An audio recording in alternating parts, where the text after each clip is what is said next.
People here in New York are all in a tizzy over the following comment that Carmelo Anthony recently made about his former teammate, Jeremy Lin, who is now the starting guard for the Brooklyn Nets. And here's the quote. He is the face of that franchise, believe it or not. He came up, they paid him, and now the ball is in his hands.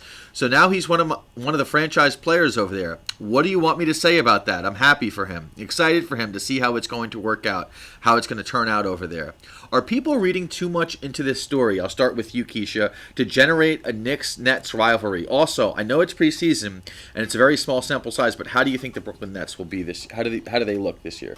Well, in terms of the Carmelo, affectionately known as Melo, comments, I think it's a much to do about nothing. There is nothing in what he said that isn't the truth. Jeremy Lin, coming out of high school, he was not recruited by these big power schools like Duke, UNC, and Michigan State. He played at Harvard. Harvard didn't even have athletic scholarships. So he always seemed like he had to be kind of scrappy and work his way in. He became an all-conference player. Even when he finished college, he wasn't drafted. So, and he bounced around the D-League and the NBA. So he worked for what he had.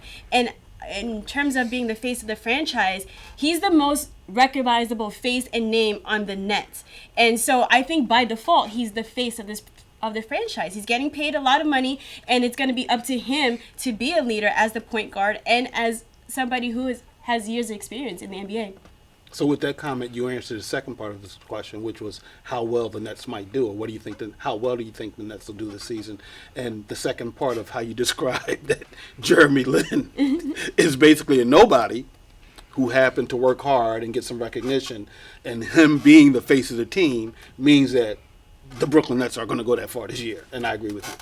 See, I think the believe it or not, to me, that kind of makes Carmelo Anthony come off like a jerk. I know that this is one of your former teammates, this is the guy that you played with. We all know that the two of them had some issues while they played here in New York. And to me, I think that there are some resentments. I don't know what it is. I don't know what the situation is that Carmelo Anthony has with Jeremy Lin, but it's pretty crystal clear that he has some issues with the guy. And to me, it all comes down to the believe it or not. I don't think that that's something that you say about one of your former teammates, somebody that you went to battle with. Yes, I understand that, for some people it may be surprising for Jeremy Lin to get all this money, but I don't think that should come out of Carmelo Anthony's mouth. It's easy for me to go after Carmelo Anthony. The guy's had a lot of ups and downs since he's been in here in New York. But I think the comment that he came out with here, it just really rubbed me the wrong way.